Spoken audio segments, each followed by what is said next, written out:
this evening. I'm going to, this microphone gives me grief sometimes, so I'm going to apologize in advance if it deafens everybody in a minute.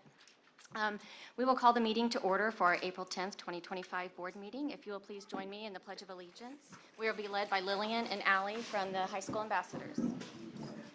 I pledge allegiance to the flag of the United States of America and to the republic for which it stands, one nation, under God, indivisible, with liberty and justice for all. All right, thank you everyone for being here with us this evening. I did want to comment, we of course are looking at the final weeks of our school year, but we still have plenty of things that are going on and we have some exciting news to share. We've seen our choral groups win state competitions, our bands earn distinguished gold designations for their performances, our robotics teams at the elementaries and middle school earn trips to the world competition, and our high school robotics team who just won state. In addition, our We the People group is competing in Washington, D.C. this month after winning their state competition earlier this year. We pride ourselves on the strength of our academic programs, but we celebrate these life-changing extracurricular activities that our students are a part of, and we are so proud of their hard-earned successes.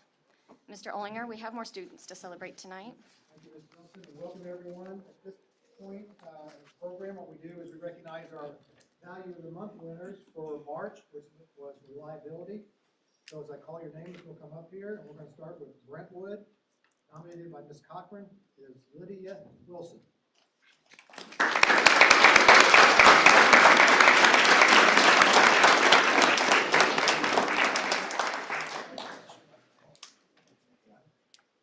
I nominate Lydia Wilson for the Value of the Month for March, which is reliability. She best exemplifies this value because Lydia is an outstanding representation of it.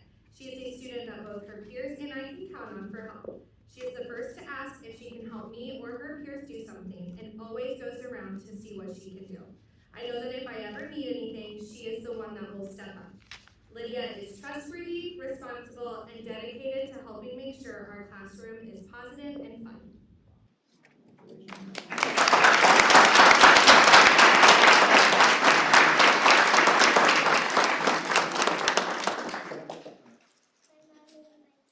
Mom and Dad, all right. And everybody's just going to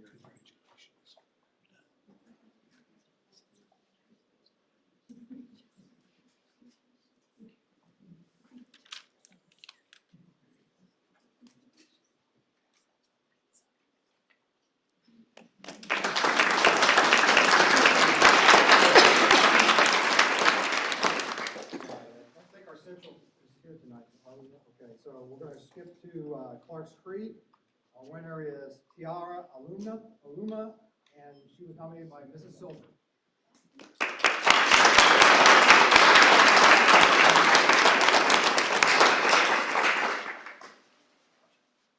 Go! I'm Mrs. Silver, and I'm a fourth grade teacher at Clark's Creek, and this is Tiara, and she is our Value of the Month winner for March. And this is the great things I had to say about Tiara. I nominated Tiara for the Value of the Month of March, which is reliability. I believe Tiara best exemplifies the value because Tiara can be counted on to show responsibility in all areas. She always has her homework completed, and she is very dependable in the classroom. Tiara works hard, participates, and can be trusted to follow school rules and classroom procedures. Tiara is a joy to have in class. Congratulations, Tiara.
able to transition to a multiple amount of classrooms throughout the school day and can be trusted to get from one place to another safely. Kamara is the first one to help out someone who is struggling and has a hard cold. Kamara is truly a joy to have in this classroom, and we will miss her dearly next year.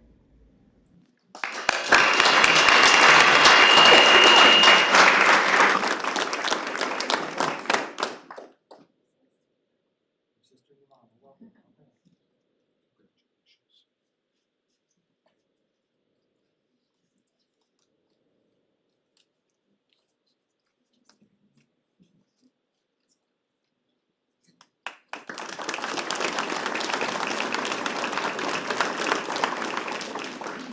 And from Van Buren, nominated by Ms. Yoho, we have Keenan Southwood.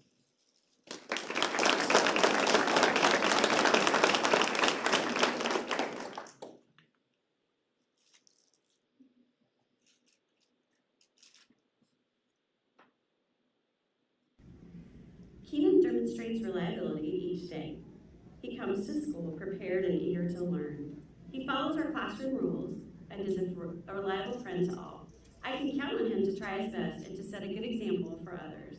He volunteers to help in our classroom, and he's always willing to lend a hand.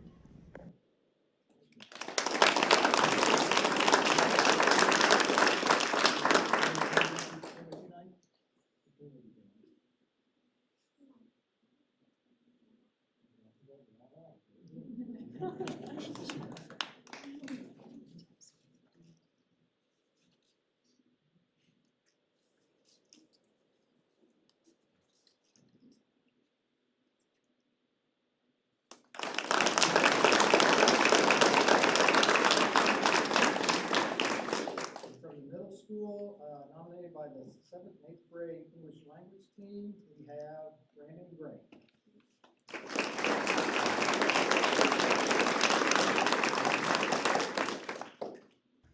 We nominate Brandon Gray for the value of the month of March, which is reliability. We believe that Brandon Gray best exemplifies this value because he consistently demonstrates dependability in both his academic and personal interactions. He is always prepared for class, he meets deadlines without reminders, and he takes responsibility for his work. His peers and teachers can count on him to follow through on commitments, whether it's completing assignments, assisting classmates, or participating in class discussions. Brandon's steady presence and trustworthy nature make him a role model for reliability, and he exemplifies this value daily through his actions.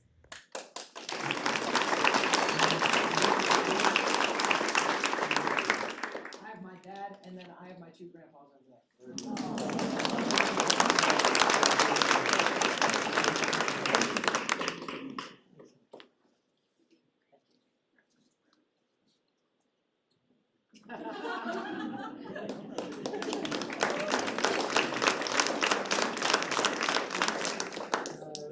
Last winner tonight from the high school, nominated by Mr. Averill, is Tommy Gott.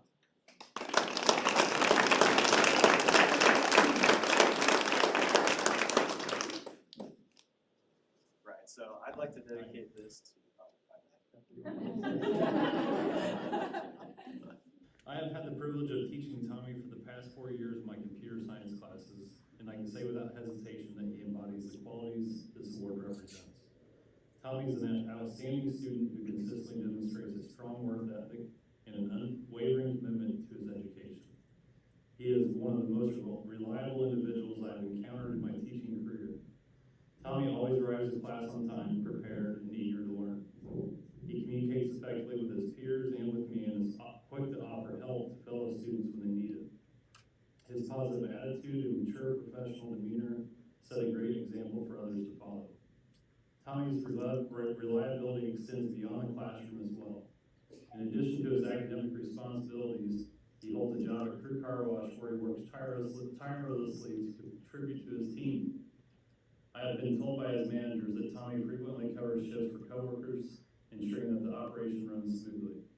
His hard work and dependability have made him a valuable asset to the team, and his manager consistently speaks highly of him.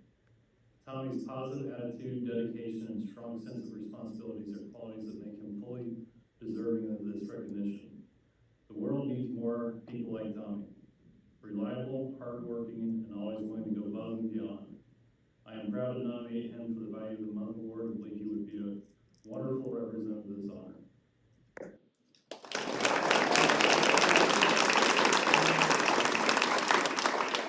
As I was saying, I wanted to dedicate it to my parents, my mom and my dad, and especially my brother and sister who are much older than me, into their 30s and even. So they have had a strong impact on me.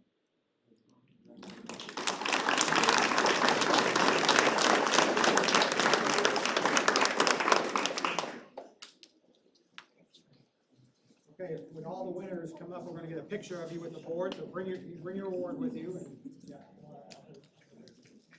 Mom and Dad, let us get a picture, and then if you want to jump up and get one, you can after we do.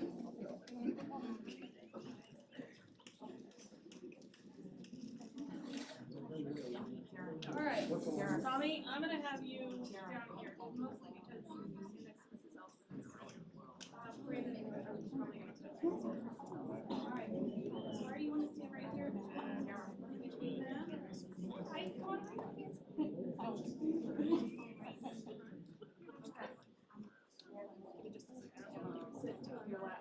Can we scoot together? Scoot. All right, 1, 2, 3, smile. Smile. Freeze. Do not move. Parents, if you want to get a picture, grandparents, come on up. We'll hold them as long as we can.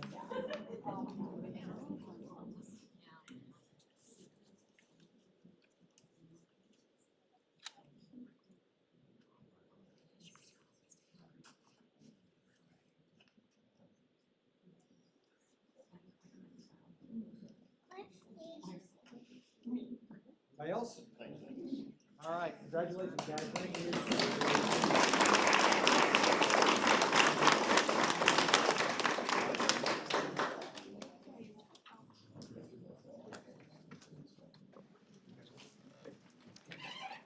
All right.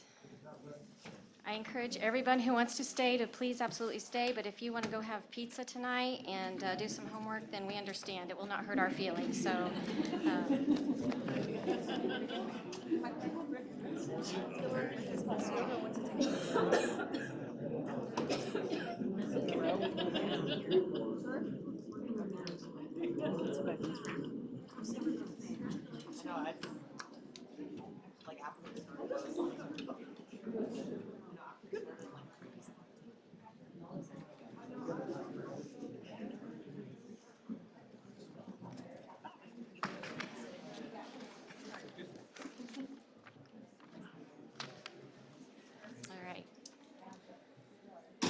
So the next portion of our meeting is where we welcome patrons who have signed in before the meeting to share comments about agenda items. When your name is called, please come up to the podium to share your comments. Each speaker has 2 minutes, so we ask that you keep it in that time limit. Our policy does limit and gives a 30-minute total allotted time for comments. I want to remind everybody just some general guidelines. This is a public comment where you're allowed to share whatever information that you would like. It's not a time to engage in debate. Board members or administrators may provide answers to questions during the public comment if the information is readily available and not confidential. Often, however, questions will not be answered but taken under advisement and consideration.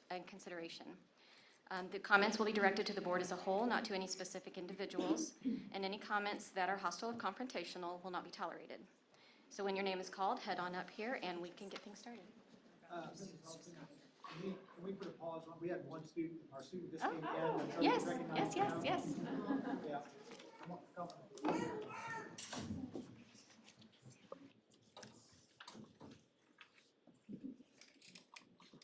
So our winner from Central will come back. This is Ricardo Chang, and he was nominated by Mrs. Campbell.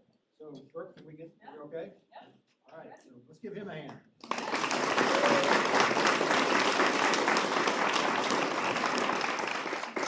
Hi, I would like to recognize Ricardo as the value winner for March for reliability. He is always prepared for class, completes his assignments on time, and follows through on group projects. His classmates can depend on him to contribute thoughtfully during discussions and to support others when needed. Ricardo's commitment to his responsibilities inspires his peers to be equally dependable. For these reasons, I am proud to award Ricardo the Value Winner of Reliability. Congratulations.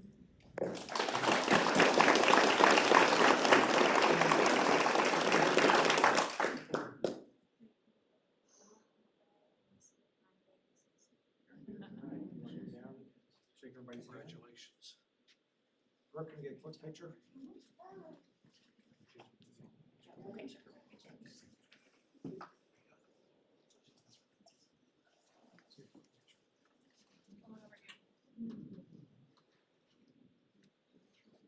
Yeah.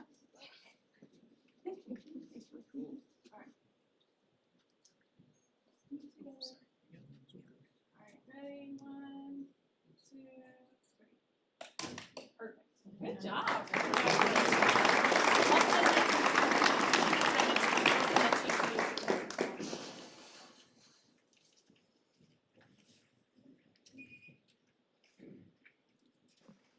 All right, thank you.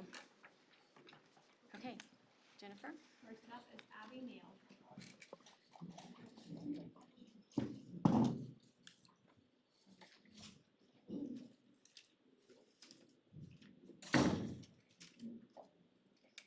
Hello, I'm Abby Neal, a lifelong Plainfield resident, K-12 Plainfield alum, 10-year public high school teacher, and a co-sponsor of GSA, a Genders and Sexualities Alliance, which is a club that provides a affirming and safe space for students. I'm disappointed to hear that the school board and the community of values would propose getting rid of gender identity from the anti-discrimination policy. Values like justice, equal opportunity, integrity, respect for others' rights, and dignity are championed by this community and the school board. This proposed change doesn't demonstrate any of those values. By getting rid of gender identity and non-discrimination policy, we are telling students, parents, caregivers, and the community that our values don't apply to everyone.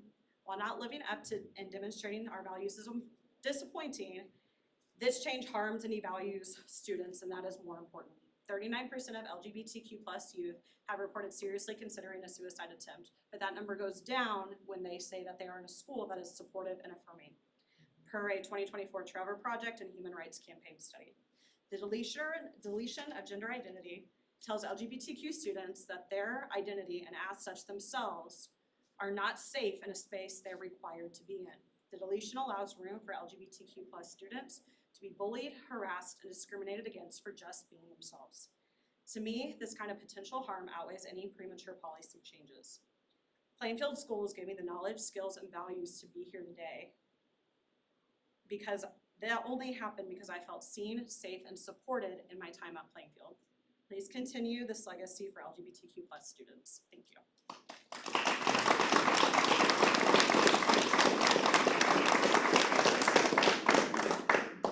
Next up is Angie.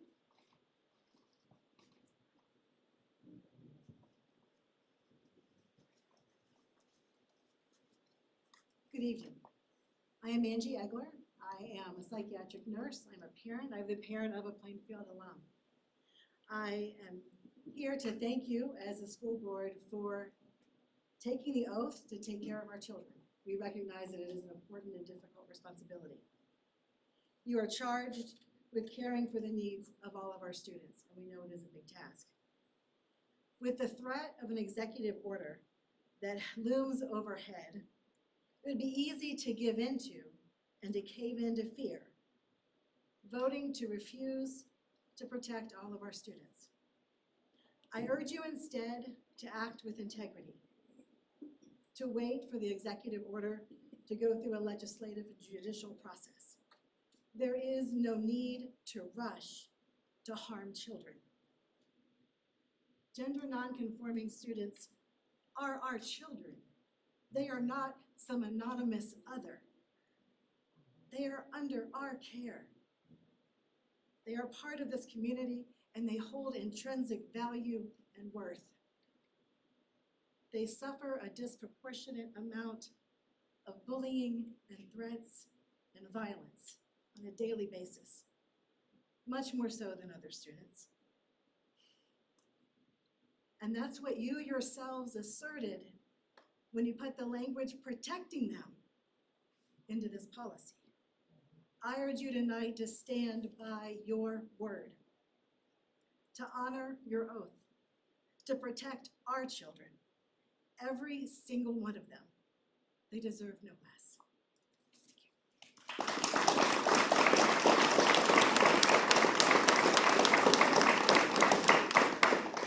Mandy.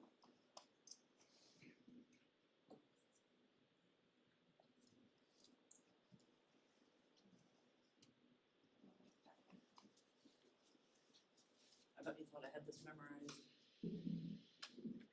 How about those kids' awards? Those were awesome. I'm all about the kids. Good evening. My name is Mandy Shekels, and I live in Plainfield. I have 3 kids that graduated from Plainfield. I'm the proud parent of a transgendered son that is currently in high school.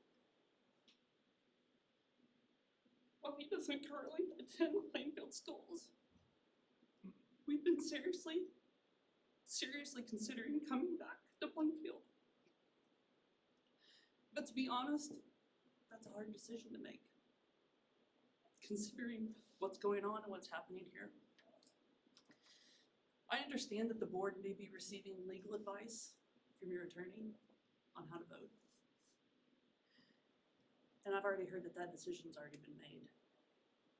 If that's true, that you're going to be told to vote a certain way to protect funding, then I ask, what are you going to do to make sure that our students feel safe? I've also heard rumors that teachers have been told to remove diversity flags from their classrooms. To a kid who's already struggling to feel like they belong, something as simple as a flag can mean the difference between hope and despair. This is bigger than policy. It's about people. According to the Trevor Project, like she mentioned, over 40% of transgendered and non-binary youth seriously considered suicide last year. But when one adult supports them, just one, that number drops dramatically. Even if your hands are tied, I get it. Your hearts don't have to be. What can we do? What can we do? Because removing protections without a plan to... Thank you.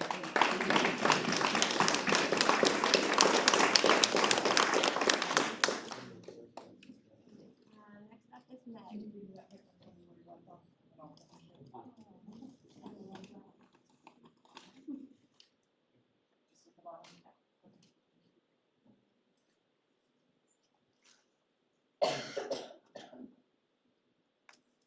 Hi, my name's Meg Baggeson. I am the grandmother of 3 Plainfield students and another one coming soon.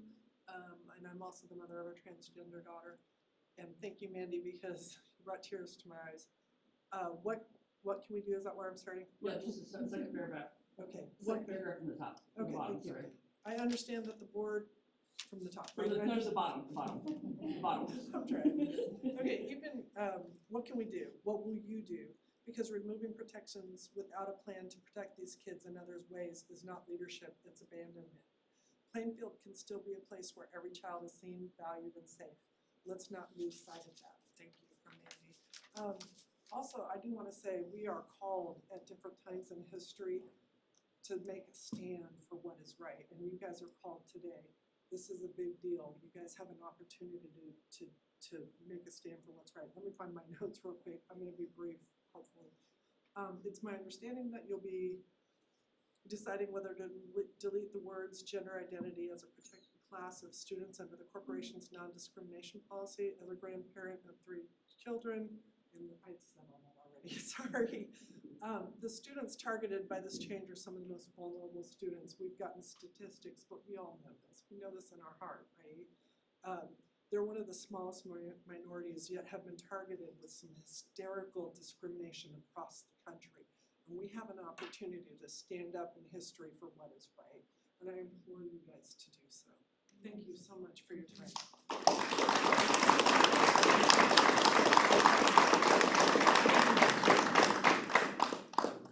Next up is Kit.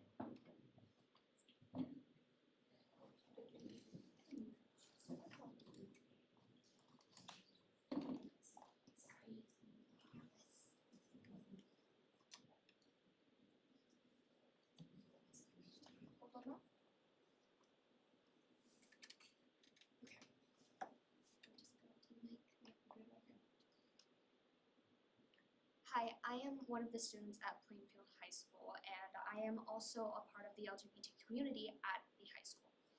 And I have long suffered from bullying not only because of my identity, but my choice to change my name. Because of this and other personal things, it attributed to suicidal ideation to the point that I was hospitalized for it. I would hate to see other people go through the same thing. And not only that, but students like me go through bullying and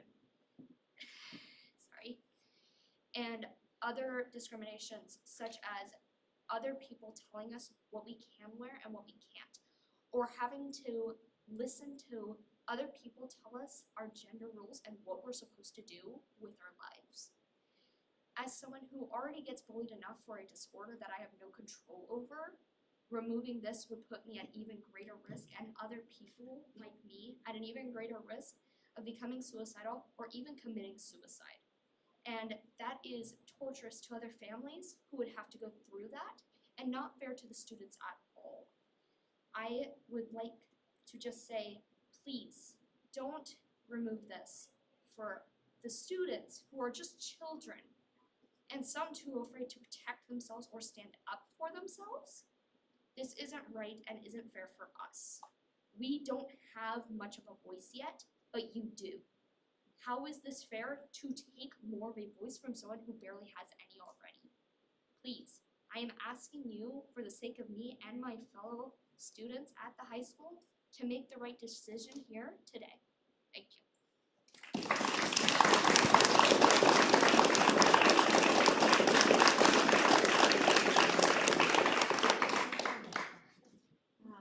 Sarah.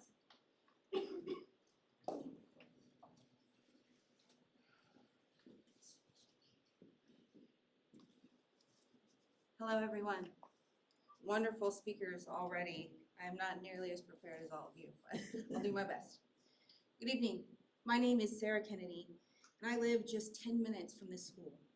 I'm here tonight to stand in solidarity with our transgender and gender diverse students and their families. As a scientist and a bisexual woman, I am deeply disturbed by this proposal under pressure from the current Trump administration to remove gender identity from our non-discrimination policies. I don't see this as a policy change. I see it as a possible moral failure. Let's be clear, this administrative order isn't about protecting kids, it's about erasing them. This is a politically motivated attack against a marginalized group. Following this order won't just affect them though, it's also going to affect you and you. It already is affecting you. Recent federal budget cuts have led to over $1 billion being slashed from programs that support schools and food banks. Additionally, our state proposed tax plan threatens to reduce school funding by about $1.9 billion over the next 3 years. In times like these, why are we focusing on adjusting policies that affect such a small but marginalized group, when all of our children and educators are threatened? Additionally, removing gender identity from non-discrimination clauses is such a dangerous precedent. It will lead to policing of any person who doesn't fit a narrow stereotype. It will encourage a culture of exclusion and fear. That doesn't sound very Hoosier to me. And whatever this board decides, I'd like to speak to you. I have one thing else to say. Whatever they decide, I see you. You are valid, you belong here, and you're safe with me.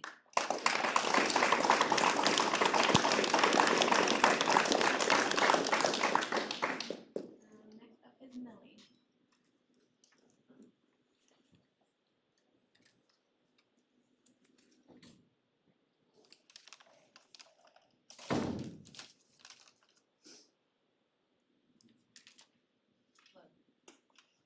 Not a public speaker, so bear with me.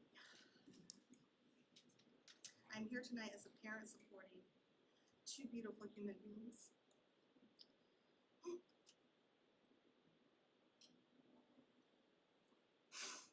Sorry.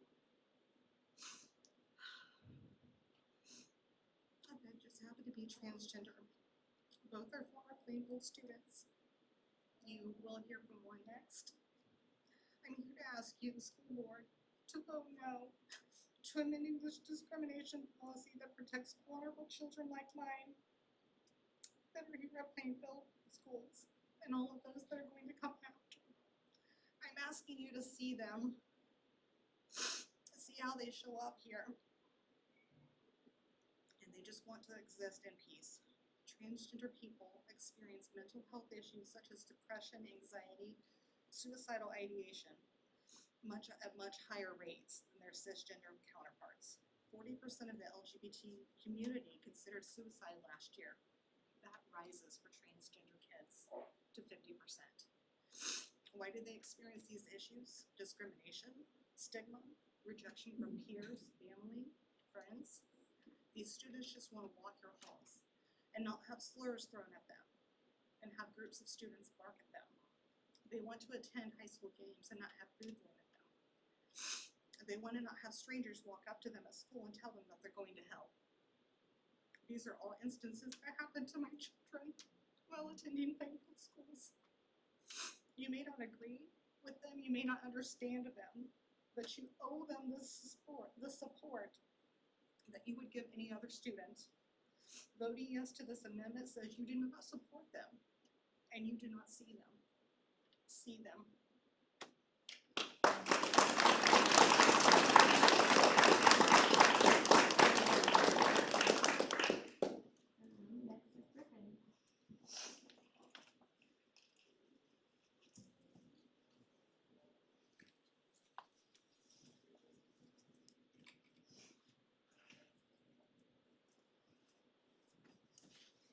Hi, I want to say thank you to my mom for being here. My name is Griffin. I'm a former Plainfield student and I'm a transgender man. I'm asking you today to vote no to remove the inclusion of gender identity from your anti-discrimination policies. I'm sure you're well aware that queer youth are struggling right now, especially trans youth. This struggle is not caused by case-by-case instances of bullying, but a wider systematic issue. This issue must be treated as systematic. I know some of you support this policy, not because you're hateful or bigoted, but just because you're scared. Scared of losing funding or support, scared of losing your jobs. But this is all fear tactics. This administration just wants us to be scared. They want us to give in, but we have to show that we don't have to. I ask the board, those of you with the power to make these decisions, if you're scared, imagine how scared people like us feel right now, existing in this community all around you. We have the right to dignity, the right to respect, the right to exist as ourselves, the same as our non-transgender classmates. So I ask you, Plainfield, if you're the community of values, can you show that?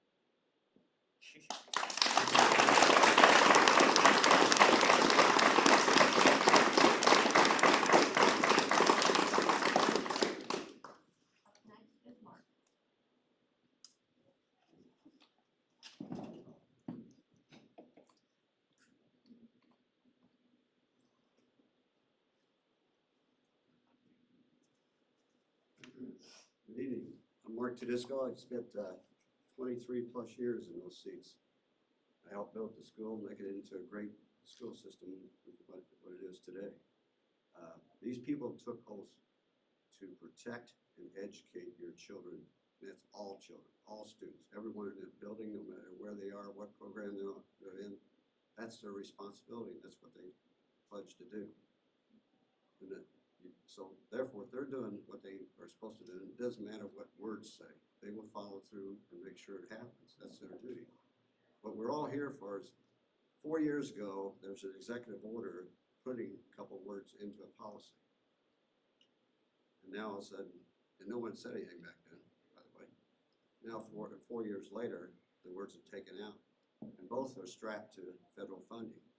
Do you realize if they lost the federal funding, what that would affect? It's over 3,200 students that would be affected by losing that money.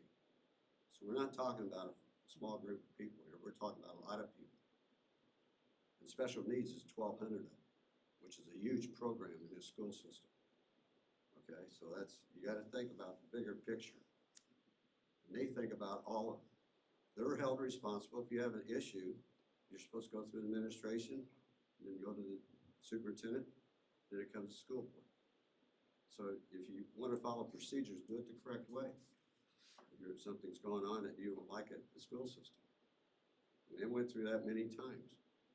And usually we resolved every problem. And I can tell you this, it's a great school system. And to all of a sudden, let's lift the federal funding, it's gonna hurt 3,200 students. I think we need to think about that. It's about all of us. It's about every one of us. I had 3 sons graduate from Plainfield, 3 grandchildren, and 4 more in the school system, so I knew a lot.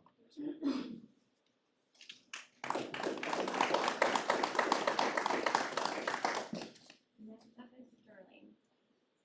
I'm in agreement with the first 8 or 9 speakers, and I'm just going to pass. Thank you. Next up is actually going to be Emily.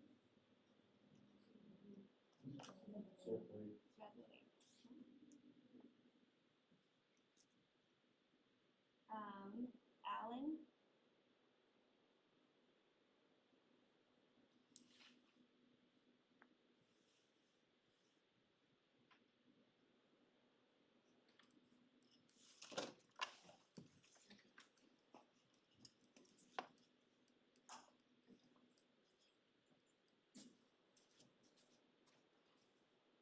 My name is Alan Clay, and I've been a Plainfield resident for the last 75 years. As a graduate of Plainfield High School, I am proud of our town and our school system. It's my understanding you will be voting tonight to delete the words gender identity as a protected class. I am opposed to discrimination of any type, be it racial, political, religious, or other. I am also opposed to bullying of any person or group and hope that our school system resolve any issues of such. We all have elected officials, be they president, governor, school board members. We may not like them, agree with them, but they were elected and put in office by the majority. They are entitled to make and sign orders they believe best for our country, state, and school system. Just because we do not like those orders, we should not ignore them. Shortly, many of you will be notified of your property tax assessment. You may not like it, agree with it, but don't ignore it. There are proper channels to appeal your assessment. Likewise, if our president and our governor have issued executive orders prohibiting gender ideology, we need to follow their orders. If some people don't like them, it's their job to go through the proper channels to make the change. But as citizens, it's our obligation to follow the law. I encourage you to make this change as proposed. Why put our school corporation at risk of losing any funding by not following the law? Thank you.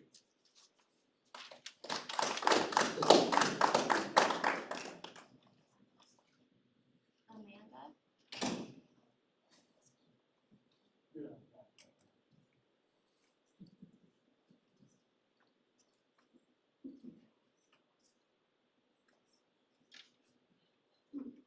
Hello, my name is Amanda Baggeson. I am actually the mother of one of the kiddos who has come up here and spoken to every one of you.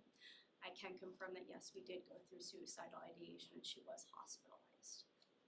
The bullying was so severe and so extreme, as well as other situations that were going on. And taking out just a small, simple word out of something like this takes away a safety net for those specific individuals. It will be led to interpretation later on for other board members who come up here, for other school staff who come up here, for how they will interpret what is written. Which means the safety net that has been specified for these groups of individuals will no longer be there. That creates a greater risk for these kids to be targeted. Taking that out will put a bigger target on their back. My mom spoke of history. History starts when some people start making a stand and make their voices heard. Martin Luther King Jr. is one of them. We celebrate him, we discuss them in school, we teach our children about them. What are we teaching our children when we remove this? What are we teaching our kids when we say that it is acceptable to make such a change and basically say that these students no longer matter? They do. You matter, you matter, you matter, you matter. Everyone in this room matters.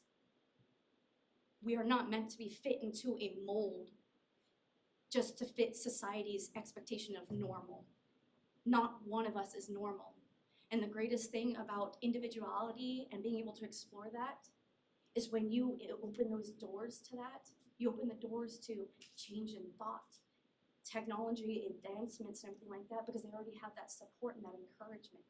As soon as you close the door to one thing, some people start doubting.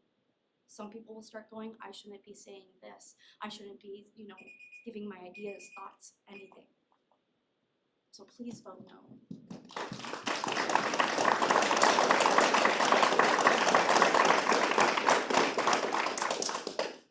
Nikki?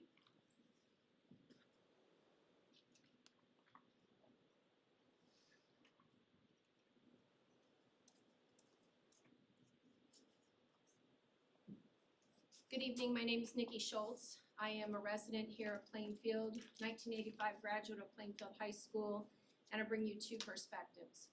One is as a practicing lawyer in the state of Indiana for the last 33 years. Words do matter. That's what the law turns on. What you're about to vote on, really, I hope you will consider, how does the separation of powers work?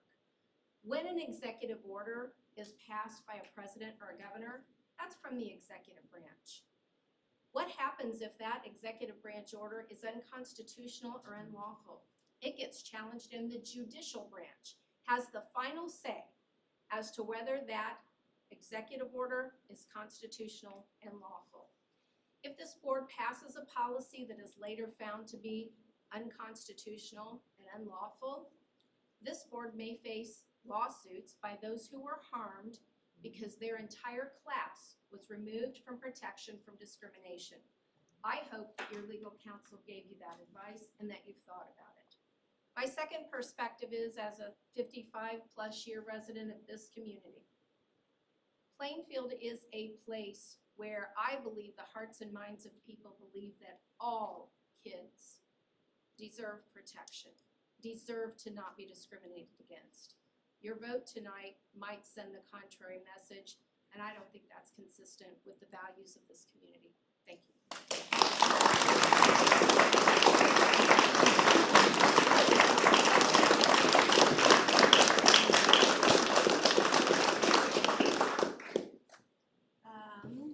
Bree.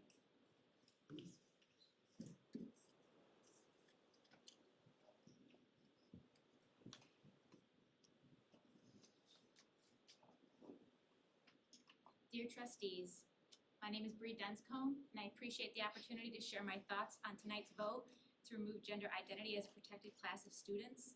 As a Plainfield citizen and a mother of 3 teenagers in the Plainfield schools, including one incredible transgender teen, I ask you to vote no on this change.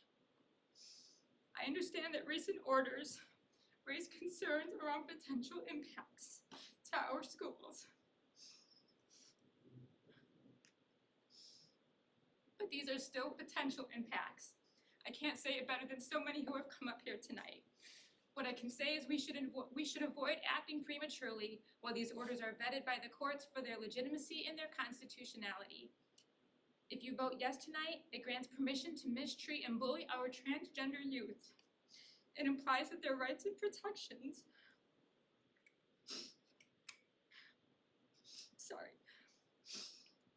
are not as important to administrators, teachers, and staff as other students in our care. Transgender youth are not a faceless, theoretical construct in Plainfield. They are living, breathing human beings who attend our schools, worship in our churches, and make a difference in our community. They are also at higher risk for attacks and bullying by their peers and even adults for simply being who they are. They do not seek special treatment. They are not talking about gender ideology. They only want the same protections that their peers already enjoy. Thank you for your consideration.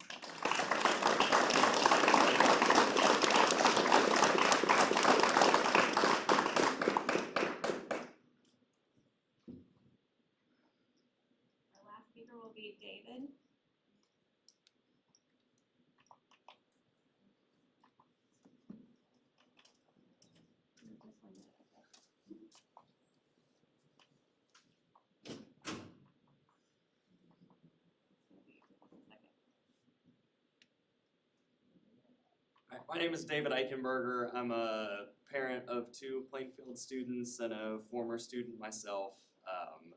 I wanted to speak on this issue of removing gender identity as a protected class also. I'd like to start with a quote from Dr. Martin Luther King: "Injustice anywhere is a threat to justice everywhere."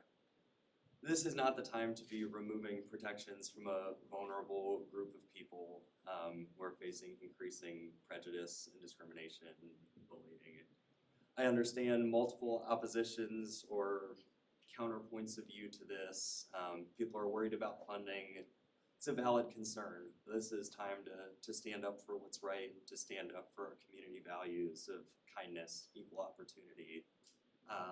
Agree we should wait until the courts have had their say, this issue is finalized before jumping to any premature conclusions. We don't need to be on the cutting edge of removing protections for vulnerable people. Let's really step back and think about how this affects the students in our schools. How does removing protections from a vulnerable group of people help our students in any way? Is that the values we want to be modeling for our community? Thanks for your time.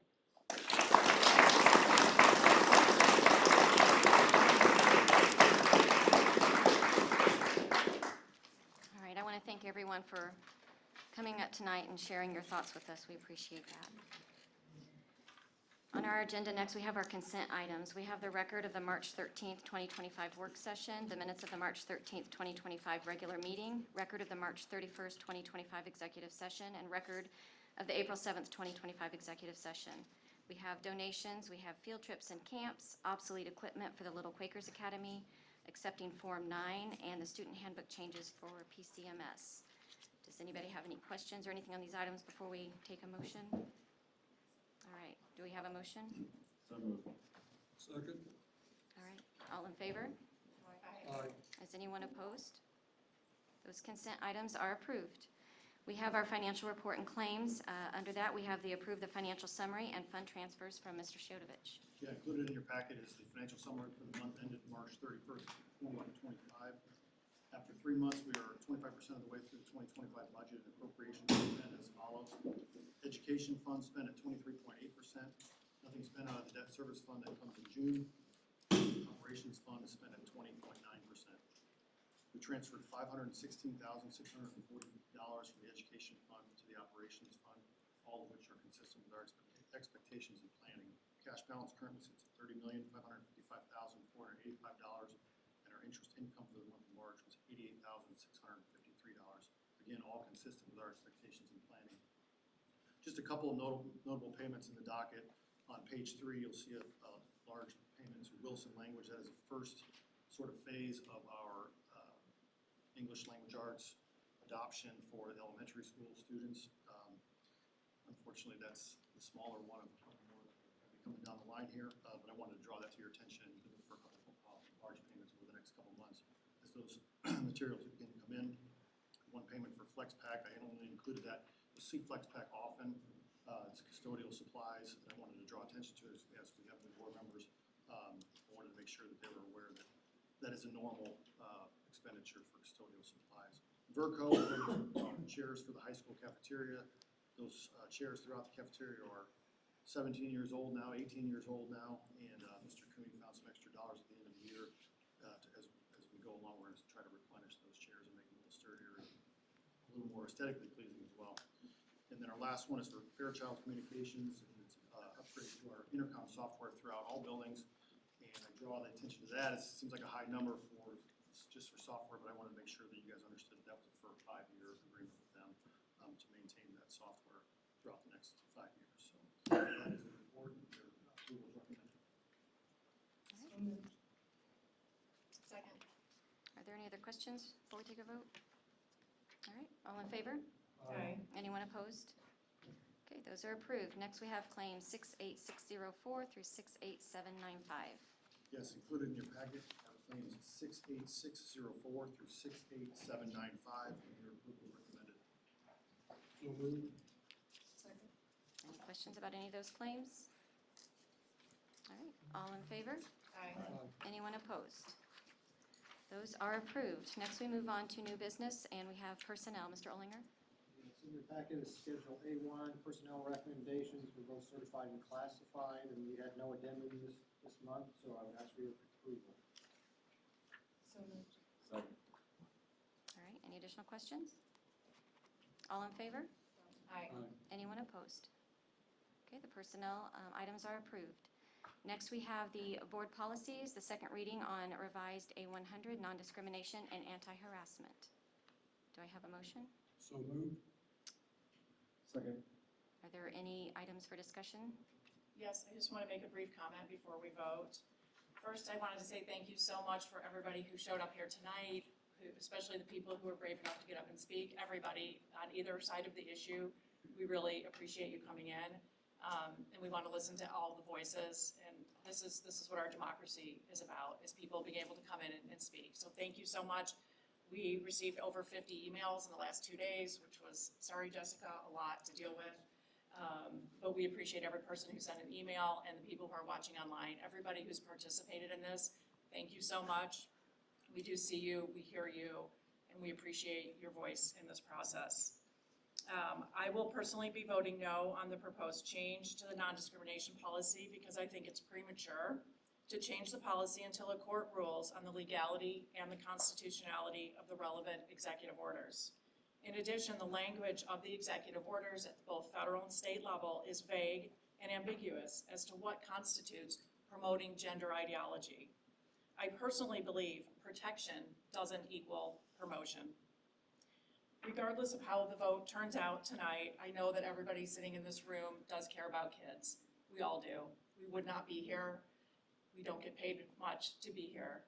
I'm talking about the board, but everybody, I do believe truly from the bottom of my heart that every administrator, principal, teacher, aide, everybody in the building cares about kids. We have different ideas about how to do things.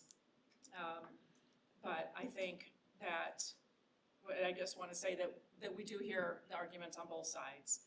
Ultimately, I think everybody really cares about protecting kids, about having our schools be a place of safety, love, and learning. Going forward, we will listen and take into consideration everything that's been said tonight. Again, all the viewpoints are very relevant and valid for us to learn from. We strive to represent the people who elected us to be here. And then finally, regardless of what happens with the vote, this is an opportunity for us to have had this discussion, to learn from each other, and to ultimately come together, watch out for every single student, including those who are among the most vulnerable for any reason. So I will just wrap this up by a quote, just sharing a quote from John Wesley, who is the founder of Methodism. Though we cannot think alike, may we not love alike. May we not be of one heart, though we are not of one opinion. Without all doubt, we may. Herein, all the children of God may unite, notwithstanding these smaller differences. Thank you. Are there any other comments or discussion? Okay. All in favor? Aye. Anyone opposed? Nay. All right, it does pass. We move on to the patrons' comments on non-agenda items. We have two. The first up is Leroy.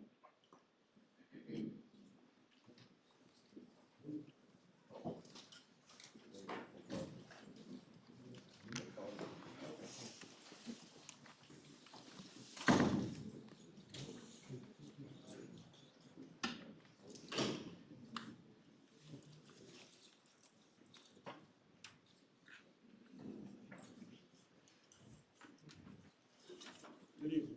Can you hear me from this thing?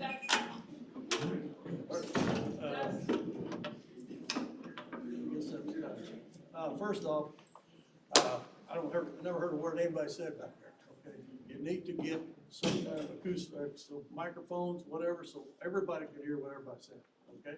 That's a comment.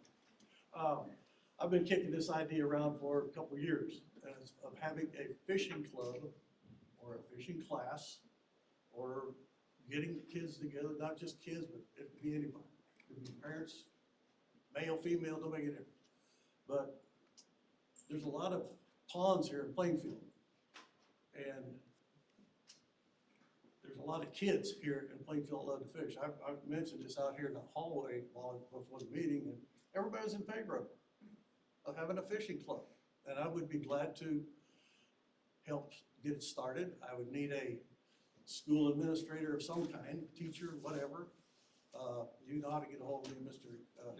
You know how to get a hold of, everybody knows how to get a hold of me. But anyway, I just want to present this to you. Nobody has to vote on anything tonight. Just kick it around your head, okay? One of those really good athletes, several years ago, I think he's a junior in high school now, he got an illness that he couldn't play sports. But he was a good football player, good basketball player, good baseball player, and a good fisherman.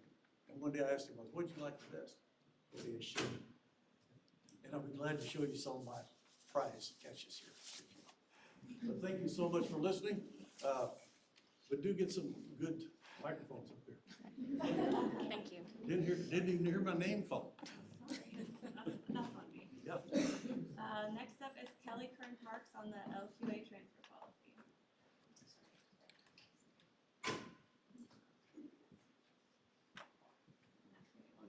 Oh, no problem.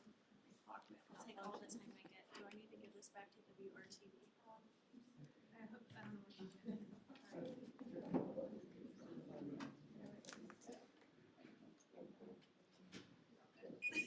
All right, I'm ready when you are. Go. All right. Good evening, everybody and members of the board. I'm here today as a parent, a former Plainfield student, and a community member to express my concerns regarding the decision to not accept transfers into the LQA program, and how the current transfer policy may negatively impact younger siblings of students currently enrolled in Plainfield, as well as the staff at LQA. Preschool is a critical foundation of early learning, social development, and school readiness. By restricting transfers at this early stage, we are creating barriers for families and risking fragmentation within households. Many families have older children who have been part of this program and district and have built strong connections across the community. A friend of mine, Emily, in the stands, is missing her daughter's one-year-old birthday tonight to be here to also express interest in this and hoping that the policy will be looked at in the future so that she will also have a chance to go to LQA and have the same experience that her older siblings will. There is demand for this program, and I see the value that the LQA staff provide, even if it's seen as a loss financially to the administration. With unfilled spots, even though you could be filling them easily with transfers this coming year, a mutual and beneficial opportunity is being missed. I understand and respect the importance of managing enrollment and resources, but I urge you to consider other options, such as an out-of-district premium that other school corporations such as Hamilton Southeastern have incorporated to ensure consistency across currently enrolled families. I'm asking for reconsideration for the policy moving forward, not only to support continuity for families, continuity for families, there you go, and the support of the LQA staff so they can serve the families and students that would love to be and continue to be part of this community. Thank you for your time and commitment to our family's future. Thank you.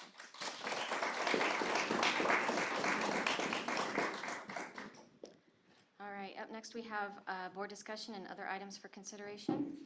I have a statement I would like to share.